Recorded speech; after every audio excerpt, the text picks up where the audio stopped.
وہ صوفے پر بیٹھا bubble gum چباتا پاؤں ٹیبل پر رکھے جلا رہا تھا۔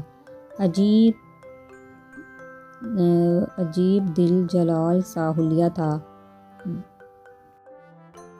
برانڈڈ گھٹنوں سے پھٹی جینز کی بلو پینٹ، وائٹ ٹی شرٹ میں ابھرتا چوڑا کسرتی جسم اور بالوں کی 1 انچ لمبی پونی بنائے بے نیاز سا لاؤنج میں بیٹھا تھا۔ اس حلیے کے باوجود بے تحاشا ہینڈسم لگ رہا تھا۔ کچھ ببل چباتے قاتل سا ڈمپل بار بار گال پر ابھر کا معدوم ہوتا۔ 2 لڑکے دوست اور 3 لڑکیاں جو پاس ہی بیٹھی تھی منی ہیزی سا مسکرا رہے تھے۔ اس کے بالکل سامنے مینیجر چیک ہاتھ میں لیے سر جھکائے کھڑا تھا اور ابھی معافی مانگ کر ہٹا تھا۔ اسے شامر سلطان سے معافی مانگنے اور چیک دینے اسلام آباد سے مری آنا پڑا، وہ بھی میر سلطان کے پہنچنے سے 5 منٹ کے اندر، مگر شامر سلطان کی بے نیازی تھی کم ہونے میں ہی نہیں آ رہی تھی۔ سر پلیز مجھ سے مسٹیک ہو گئی، آئندہ یقیناً تم مجھ سے الجھنے سے پہلے اپنی یہ انسلٹ 1000 مرتبہ یاد آئے گی۔ Now keep it on table and get lost۔ Manager کو اپنی ہلاسی ہوتی نظر آئی تو چیک ٹیبل پر رکھا اور وہاں سے تیر ہوا۔ زین نے چیک اٹھا کر میر کو تھمایا۔ اس نے طنزیہ سی مسکان کے ساتھ باہر دروازے کی جانب دیکھا اور چیک پاکٹ میں ڈال لیا۔ دل میں ویر سے کہا لو یو ویر۔ برو ویر تم بزنس کب جوائن کر رہی ہو؟ برو کے ساتھ آپ تو لندن سے MBA بھی کر آئے، زین نے پوچھا۔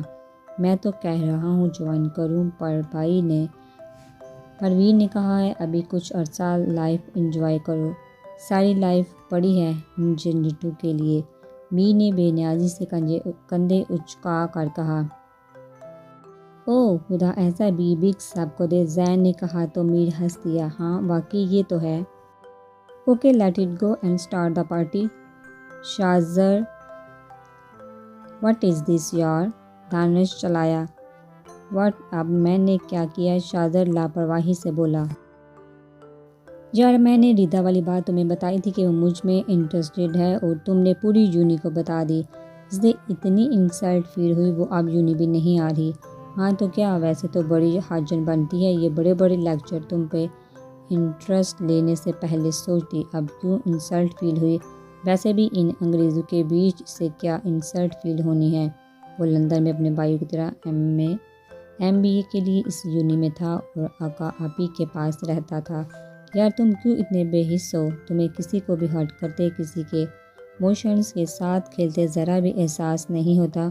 شازر بھی ابن ڈیٹ تھا۔ آرام سے بول۔ نو، تو میں دعا کروں گا کہ تمہاری لائف میں کچھ ایسا ہو کہ تمہارے اندر فیلنگز اور ایموشنز آ جائیں، وہ بھی بے تحاشا تاکہ تمہیں دوسروں کی فیلنگز اور ایموشنز کا احساس ہو، اور وہ دن کبھی نہیں آئے گا۔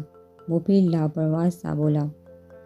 میں نے دنیا میں جو چاہا اسے پایا، اس لیے میرا نہیں خیال کہ میری لائف میں کسی چیز کی کمی ہے یا کسی ایسی چیز کی خواہش ہو جو میری دسترس میں نہ ہو، اس لیے ہی شاید میرے دل میں کسی بھی چیز کی فیلنگز ہی نہیں ہے۔ وہ بڑے اطمینان سے دانش کو اپنی بے حسی کی داستان سنا رہا تھا۔ دانش پاؤں پٹکتا وہاں سے واک آؤٹ کر گیا۔ وہ ہینڈسم گہرا سا مسکرائے، اس کا ڈمپل دے کر کئی مغربی دل اس کے قدموں میں گرے آ کر، مگر اس کے چہرے پر ہمیشہ کی طرح نو لفٹ کا بورڈ لگا دے کر کسی میں اس کے قریب آنے کی ہمت نہیں ہوتی تھی۔ پری بابا نے صحن میں داخل ہو کر آوازیں دی۔ جی بابا بولی۔ وہ کچن میں مصروف سے انداز میں روٹی بناتی بولی۔ وہ کچن میں ہی چلے آئے۔ ادھر آؤ۔ بابا نے اسے بازو سے پکڑ کر کچن سے باہر نکالا۔ وہ ارے کہتی رہی مگر انہوں نے چولہا بھی بند کر دیا۔ سیلری ملی آج جو میری گڑیا نے ضروری چیزیں لینی تھی مارکیٹ جا کے وہ لے کر آتے ہیں، اسی لیے جلدی آ گیا میں، اب چلو۔ مگر بابا کوئی اگر مگر نہیں، چلو میں نے تمہاری ماں کو بتا دیا ہے، ہم جا رہے ہیں، چلو اسکارف وغیرہ لے آؤ۔ اس نے سادہ سی فیروزی سوٹ پر اچھے سے اسکارف سے خود کو ڈھانپا اور حجاب لیا۔ دودھیا رنگت، نرم و نازک وجود، تیکھے نقوش پر نور چہرہ اور بوڑھی غزالی آنکھیں، اس کی تو ماں اسے نظر بڑھ کر نہیں دیکھتی تھی کہ کہیں اس کی گڑیا کو نظر نہ لگ جائے۔ وہ گھر سے نکلے۔ بڑے سے شاپنگ مال کے سامنے حافظ سعید نے موٹر سائیکل روکی۔ بابا یہ وہ حیران ہوئی، اتنے مہنگے شاپنگ مال میں ان کا کیا کام؟ وہ جو تم نے مجھے کتاب بولی تھی وہ یہیں سے ملے گی، میں نے پتہ کیا ہے، اسی لیے پہلے میری گڑیا کی بک پھر کوئی اور چیز۔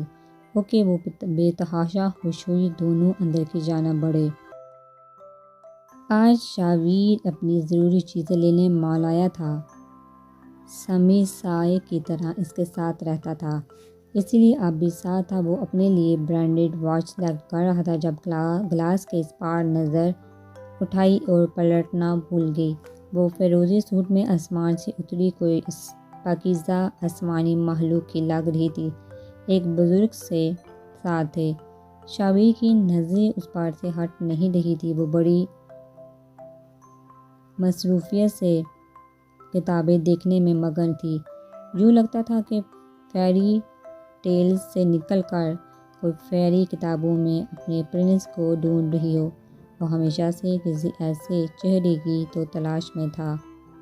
بارہا اس کا اظہار خیال اپنے بیسٹ فرینڈ ساحر سے کر چکا تھا۔ اب ساحر اس کی تنہا اجاڑ زندگی کو دیکھ کر فکر مند ہوتا، اس سے شادی کرنے کا کہتا۔ ویر یہی کہتا کہ جس دن اسے کوئی ایسی مل گئی جسے پہلی نظر میں دیکھ کر وہ دوبارہ اسی سے نظر نہ ہٹا پائے، جسے پہلی نظر میں دیکھ کر اسے ایسا لگے کہ وہ صرف شاویر سلطان کے لیے ہے، شاویر سلطان کے لیے بنائی گئی ہے، تو وہ بالکل دیر نہیں لگائے گا اسے اپنا بنانے میں۔ شاویر کے دل کی دنیا تہ و بالا ہو رہی تھی۔ یوں لگتا تھا جیسے برسوں کے بھڑکتے سلگتے دل پر ٹھنڈے اوس کے چینٹے پھینکے گئے تھے، جیسے کسی بیمار کو بے وجہ قرار آیا ہو، جیسے تپتے صحراؤں میں باد نسیم چلی ہو۔ سمی نے اپنے مالک کی کسی ایک جگہ محویت نوٹ کی تو بڑی حیرت سے اس کی نظروں کے تعاقب میں گلاس کے پار دیکھا۔ ایک نظر دیکھا، فوراً نظر ہٹائی، دل میں شکر ادا کیا کیونکہ اپنے مالک کی 26 سالہ زندگی میں وہ پہلی مرتبہ اسے کسی لڑکی کو گھرتے دیکھ رہا تھا۔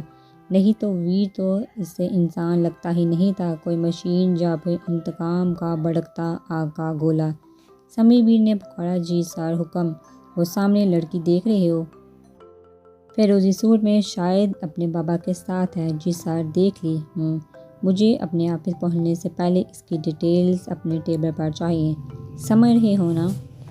جی سر، ہو جائے گا۔ اب شاویر ہر کام چھوڑ کر اطمینان سے اپنی جیکٹ میں ہاتھ ڈالے اسے دیکھنے میں مصروف تھا۔ باجی، اس کتاب کا سٹاک تو ختم ہو گیا یہاں سے بھی۔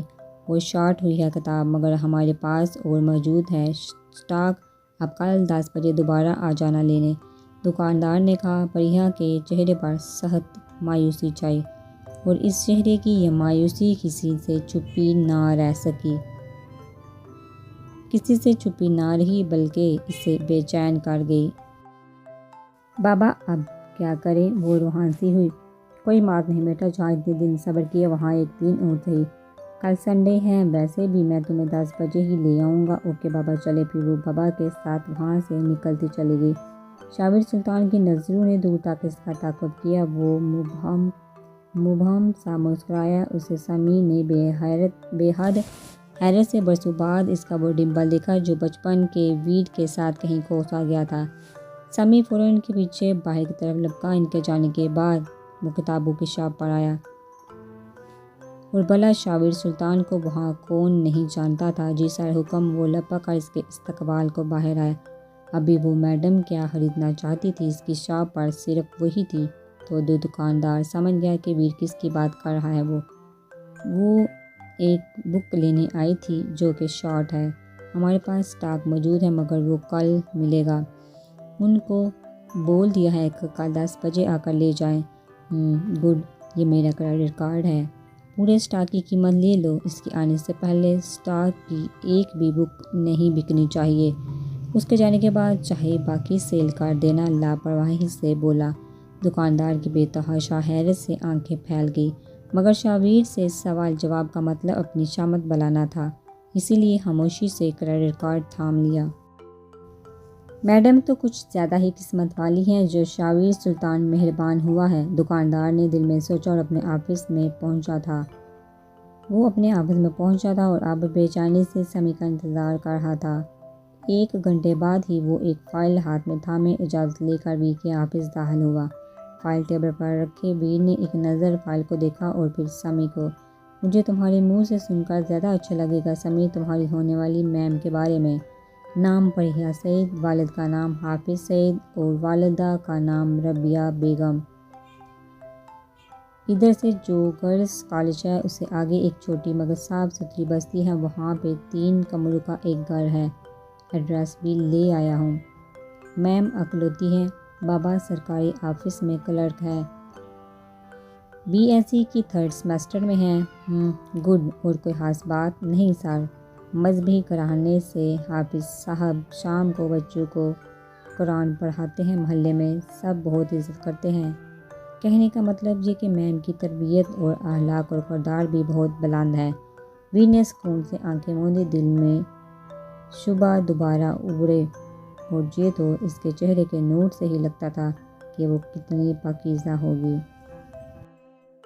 برائیوں کی دلدل میں دھنسے ویر کو ایک پاکیزہ ہم سفر کی تلاش تھی۔ پھر کچھ یاد آنے پر بے چین سا ہو کر آنکھیں کھولی۔ سمی، کہیں رشتہ وغیرہ نہیں سر؟ اب تک نہیں ہوا۔ کہیں پر اسے پھر سکون آیا۔ سر، ایک اور خبر ہے مگر اس خوشی کے موقع پر میں بتا کر آپ کا موڈ ہرگز خراب نہیں کرنا چاہتا۔ برسوں بعد سمی اس کے چہرے پر سکون محسوس کر کے خبر دینے میں ہچکچایا۔ ویر کے چہرے کے تاثرات فوراً خطرناک حد تک سنجیدہ ہوئے۔ اگر تو خبر اس سور حیدر نواب کے بارے میں ہے تو فوراً بتا دو سمی، کیونکہ میں اس کے خاندان کی تباہی اور بربادی کے صف ماتم پر ہی اپنی شادی اور خوشیوں کے شادیانے بجاؤں گا۔ اس کی آنکھوں میں پھر خون اترا۔ دوسرا، ایک خاص ذریعے سے پتہ چلا کہ اس کے ملتان میں ہونے کے چانسز ہیں۔ بس وہ جا کر کنفرم کرنا ہے تو کرو، جاؤ، کل روانہ ہو جاؤ۔ کنفرم ہو گیا تو مجھے فوراً انفارم کرنا۔ میں جلد از جلد اپنے دل میں لگی اس آگ کو ٹھنڈا کرنا چاہتا ہوں۔ اس کے بعد ہی پریہ سے رشتہ جوڑوں گا، ہر درد سے، ہر تکلیف سے نکل کر۔ اوکے سر، وہ کہتا چلا گیا۔ ویر کی آنکھیں پھر لہو رنگ ہوئیں۔ وہ لاؤنج میں داخل ہوا تو روپ سلطان اور حاتم سلطان چائے پیتے ہوئے کسی بات کو ڈسکس کر رہے تھے۔ اسے آتا دیکھ کر روپ کے چہرے پر مہربان سی مسکان نے احاطہ کیا۔